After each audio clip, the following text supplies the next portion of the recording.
Hello ladies and gentlemen, and welcome to the final episode in the Push-Pull Legs mini-series. I've saved the best till last. You've seen my pull session with Jack Jarvis, you've seen my leg session with Philly Fleming, and now I had to search the land far and wide to try and find someone with a better chest than me and a stronger chest than me on the flat press. And finally we found him, and you're very lucky to meet him today. So I'm with George today. Hi, you're right, I'm George. What do I say? We didn't plan that. That's going in there, mate. No, it's not. No, I'm not getting set up here. So, do I say I'm George again? I'm going to put that in, mate. It's funny.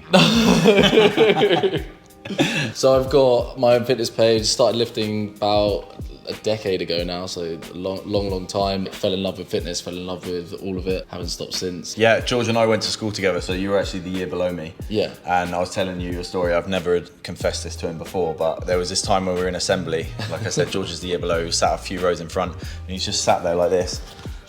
Like with his tricep out, with his t-shirt, it was like a mufti day or something, and I thought, I want to be bigger than him when I'm older. So. Well, mission accomplished, yeah. Maybe not. As you'll see very shortly, we're going to go into the first exercise. We're going to run you through, we smashed a mega push session today, and the first exercise was a flat dumbbell press. I actually hit a PB today, you did as well, didn't you? Yeah, hit a PB. So yeah, check it out and then we'll talk you through it.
Some pretty big numbers pushed by both of us, but the one thing you should notice is the intensity of the session. If you look, obviously it's three lads all training together, but there's no joking around once it comes to picking up the weight. So once you're loading those dumbbells onto your legs about to press, you're getting in your own head, you're thinking about what you're about to do, and you take it seriously, right? Like you only get a chance to press once every 4 to 6 days, depending on what your split is. So take advantage of the situation and make sure you're taking your training seriously so you can beat your numbers week after week. So George has one major tip, and this is pretty much the biggest thing you need to keep in mind whether you're training push, pull or legs, but especially for push, and it's about establishing mind-muscle connection. So do you want to tell us about what you think is important and what so many new gym lifters miss? Yeah, I've been there, I was one of these people, but mind-muscle connection is so important. When you're lifting a weight, you need to feel it, you need to get full range of motion, you need to make sure you're getting the most out of the movement, and I think a lot of people ego lift before their form allow it. I was one of those. I was lifting, the 50s when I was like 18, but I would love to see myself doing that now. Whereas now I lift and it's full range of motion. I make sure I'm feeling it throughout the rep, and it just helps to like minimize injuries and all sorts of things like that. Yeah, exactly. And you can literally see it in the way that George is training, the way he's like lowering the weight, focusing on that eccentric part of the movement, like feeling the chest stretch and pressing up. You can see that connection. Like, I don't know, me with like 8-9 years training experience, I can see that in you, and obviously you've trained for a decade now as well, so you know what it feels like to really connect with your muscles. So your muscles don't know what number it says on the side of the dumbbell, does it? Like your muscles have no idea. They only measure how heavy it is in terms of tension. So if you're doing the same weight with shit form, then obviously you can rattle it out, but you want to be doing it with full form, and that's what's going to give your muscles the tools that they need to grow, All right, so next, like I said, we structured this session pretty effectively. So we started with a flat compound press, and the reason for that should be obvious to you, but if it's not, it's because you're getting the most bang for your buck when you start with a press like that. So we're doing major pec activation, lateral delt and front delt activation, and tricep activation while we're fresh, so maximizing our return on investment in the gym. Then we've moved on to an overhead press, which is the second exercise. Which overhead press, you must be wondering? Have a look.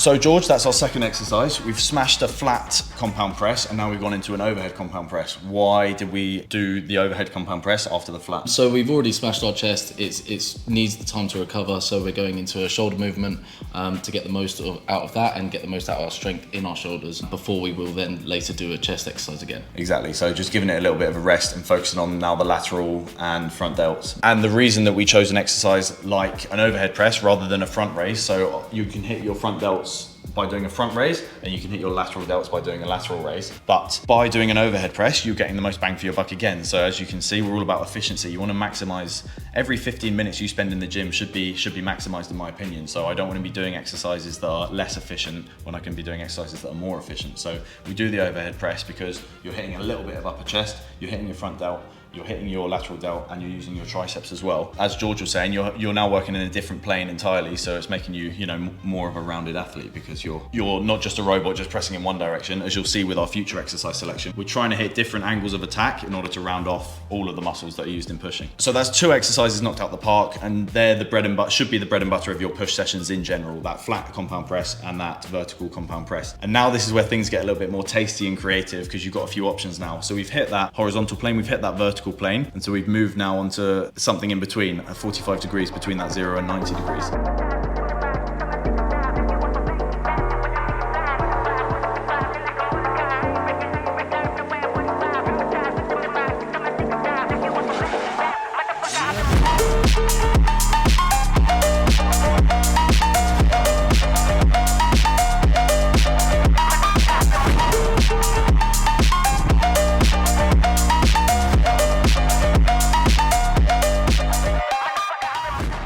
So typically I don't fly, I normally do mainly presses, but obviously you've heard George is a huge advocate for mind muscle connection, so that's why we stuck a fly in for that 45-degree movement. Do you want to tell us a bit about why you love flies so much? Yeah, so I like flies because you can get a full stretch during the movement, and although you can do that on, say, a dumbbell press, in a barbell press or something like that, it's quite a fixed range of motion. So with a fly you can get a full stretch all the way down and then a good squeeze at the top, and I just think that's a better way of engaging the chest. Yeah, for sure. And I always draw it back to anatomy when we're talking about this kind of thing. So if you actually research the orientation that your pec fibers are, they run from this attachment here to an attachment down the center of your chest here, so that all the fibers run the way that my hand looks now. So if you think what you're doing in a fly and what the purpose of a chest is, the purpose of a chest is to bring your shoulder from back here to in front here and across. So in a press, you're obviously doing that because you're elongating these fibers and then contracting them again, as you can see I'm doing now. But then in a fly, you're doing that in exactly the same way, but more of an isolated way, because now you're not pressing, you're not using the delts or the shoulders, you're just purely stretching out those fibers in exactly the plane that we're talking about, and then contracting them again. All right, so that's 3 exercises knocked out the park now. That horizontal press, that vertical press, and something in between. Now we want to focus on isolating the little bits that we need to round off by the end of the session. The first of which are the lateral delts. Like I said in that first exercise, the flat press, you're going to be hitting a little bit of lateral delt, but the focus is mainly on the chest and a bit of front delt and tricep. Then in the overhead press, we've hit lateral delts quite substantially because you're mainly using front delt in an overhead press, and then the second most activated muscle will be the lateral delt. Then we've given it a rest, as we were talking about earlier, like switching the focus muscle group in between exercises. So we gave it a rest while we were doing our flies. And now we want to really finish off the lateral delts. And these are one muscle group that you can't hit maximally with a compound movement. Obviously, I'm a huge advocate for compound movements in all capacities, but the one isolation, if I could only do one isolation exercise for the rest of my life, it would be lateral raises. And you can do them on a variety of machines. Obviously, no matter who you are, where you are, you can literally pick up a rock and do it with a rock. So obviously, if you're in a gym, you've got a dumbbell. We had the luxury today of, we had cable machines and a Panatta machine. So the one that we used was a Panatta machine. But if you don't have that, you can do it on cables as well. Check out our set and then we'll talk you through it.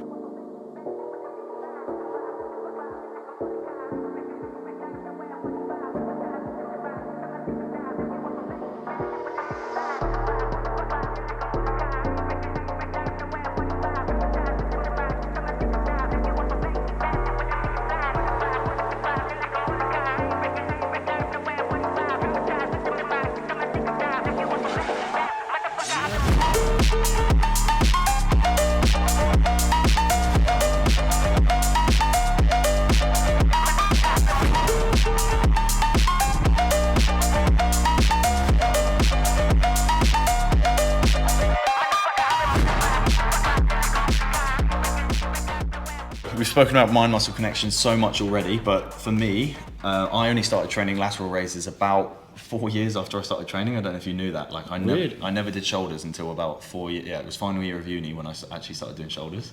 So I literally only did my like incline and flat presses. I never did overhead press or lateral. How are you looking at that? To be fair, they grew quick because I focused on them so much because you could tell it was lacking from my physique. And so I had already established a sick mind muscle connection with pretty much every muscle group by that point. Then I come on to overhead press and you can establish a mind muscle connection pretty easily with that. But lateral raises is tough to get that. It feels super weird. Like if you've been going to the gym for less than 2 years, I guarantee you still like have that in your mind. You're like, am I doing it right? Am I not? And you see it's probably the one exercise that's done the most and done wrong the most, in my opinion, in the gym. 100%. And when I'm, like literally when I'm training with mates, there's always corrections I'm making with them. And there's one major tip, like if there's one thing that you can have a look at yourself on your form to make sure you're doing it right, George is going to tell you that now. Yeah, a lot of people will either lateral raise really wide and bringing in a lot of like traps and stuff like that, or they'll go really far forward and bring in a lot of the front delt. What you need to do is find a perfect angle, which is kind of in between. It's usually about here. Some people go here, or some people go here, but you kind of want to go at that angle there. So his elbow is in line with his torso, but his hand is slightly in front of his body, as you can see, yeah exactly. And then the other thing, so obviously you've got which way you're moving your arm, forwards or backwards. This is why it's such a difficult movement. You've got forwards or backwards, but you've also got the pronation or supination of your wrist. Yeah, I'll talk a little bit about this. So as George was saying, you need your elbow to be in line with your torso as it comes up, and you have a slight bend in the elbow so that the hand comes in front. But the other key thing not to mess up is you don't want your elbow to be really much higher than your wrist, because then you're getting into the rear delts, and you don't want your wrist to be facing upwards because then you're using the upper chest and the front delts. Again, if we talk about alignment of muscle fibers, the lateral delts are aligned like that. They run from this point, if I were to simplify it, they run from this point to this point and they run upwards. If you think we're raising our arms up like that and we're contracting in the orientation that the fibers run, which is the whole point in any movement, right? Yeah. All right, so 5 exercises in total. I'm a pretty big advocate of getting in and out the gym in like an hour and 20 max, and so 5 exercises is usually your upper limit for that. And like I've said already, we've smashed the chest, we've smashed the lateral delts, but a lot of you out there want bigger arms. I'm blessed with these guns, so I actually haven't trained arms properly for years now, but the one arm isolation exercise that I do is the skull crusher. Why, George? Why do I do the skull crusher? Because it hits the long head, and it's one of the only exercises that do hit the long head. There's 3 heads to the tricep, and if you're wanting to hit the long head, it needs to be an overhead pressing movement. So like a skull crusher or like a behind the neck cable. Yeah, exactly. Yeah. If you didn't know this, if you're like new to anatomy, obviously you've got on your arms, you've got your bicep and your tricep. It's called a bicep because you've got 2 insertions and 2 muscles that feed into the larger muscle. And it's called a tricep because you've got 3 heads on the muscle. And the long head is this one that adds the huge thickness to the back of the tricep here. And then obviously you've got this bit that makes the horseshoe. You're only going to be getting that tricep thickness when you're doing an overhead movement, like George said. So check out our sets and then we'll tell you why it looks the way it looks.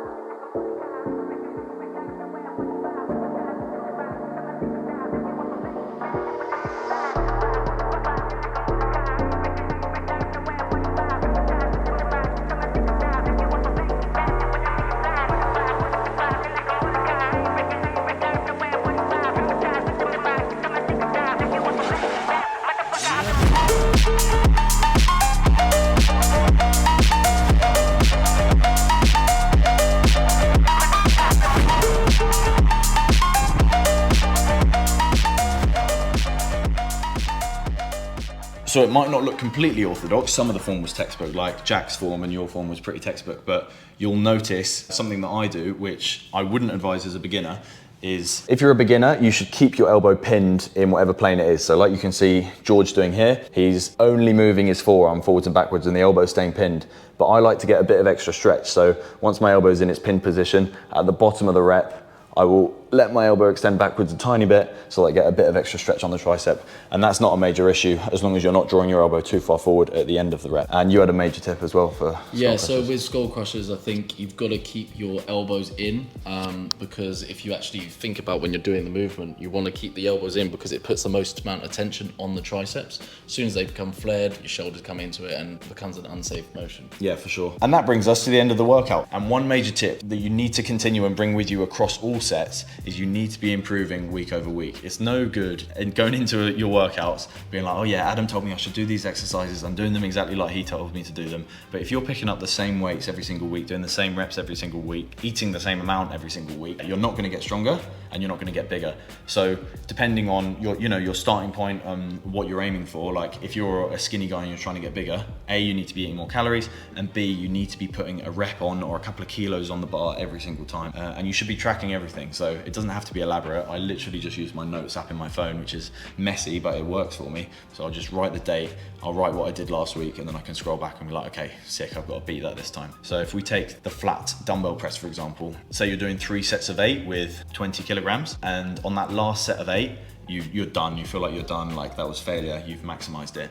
That means next week, or next time you come to train chest, which should be 4 to 7 days later, you need to steal an extra rep. So because you've spread that volume across 3 sets, now you're in a position where on that first set you go for 9, and then on the next 2 sets you get 8. So in a week you grab 1 rep. It doesn't seem like a lot, but if you extrapolate that over time, it's going to add up hugely. So the week after that you get 998. The week after that you get 999. So then in 3 sessions you've progressed from like 3 sets of 8 to 3 sets of 9. And then another tip inside a tipception. Doesn't sound right, does it? Tipception. It does not sound What right is the at tip? all. Oh, I've lost train of thought of the tip. Oh yeah, this is what I was going to say. Longer rest. So if I'm in a position where I'm like, oh, I'm not actually feeling much stronger this week, so say I'm going from 888 to I'm trying to get to 988, I get that first 9 and it's harder than it should have been, take a bit longer. Like normally if you take 3 minutes rest, take 5 minutes and you'll be surprised how much strength can come back. And my motto with rest is take as much as you need, but not any longer. Well, actually, with that, a lot of people actually hit cardiovascular failure before they hit actual failure because they've rushed between sets too quickly. That is true. Don't let that overall fatigue hit you throughout the workout, so you're just not maximizing what you're hitting with your muscles. Yeah. Yeah, exactly. It's good training with, like, because we really push each other. I think the reason I like training with Jack is because you can actually, he's still decently strong, do you know what I mean? So he can push me, but sometimes I train with like my mates, they're doing like 30 kilo bench press, or like 30 kilo dumbbells, and it just doesn't feel the same. Do you know what I mean? For sure. And it's the same when you like training in, the gym or pure gym. It's like you're surrounded by people that are, the same strength as you or not as strong as you, and that just doesn't motivate you to go in. So as soon as I was confident enough to do so, I got myself in a bodybuilding gym, and that really pushes you on. Yeah. And if you've got a training partner with the same goals, that's even better. Yeah. Cool, man. Thank you very much. Thank you. See you soon. See you soon. Oh yeah, George actually had one more thing to say before you left. It's very important, so don't go anywhere. Don't go anywhere. Don't go anywhere. I'm not. Don't go anywhere. I'm not. I'm sitting on my Don't back. go anywhere. Don't go anywhere. Okay. Yeah, you need to make sure you like and subscribe, not to Adam's channel. Yeah, so what is your Instagram then, George, if you want them to head over there? You need to head over to Polyfitness. They don't need to. They can choose to if they want to. Your followers hate me. Great.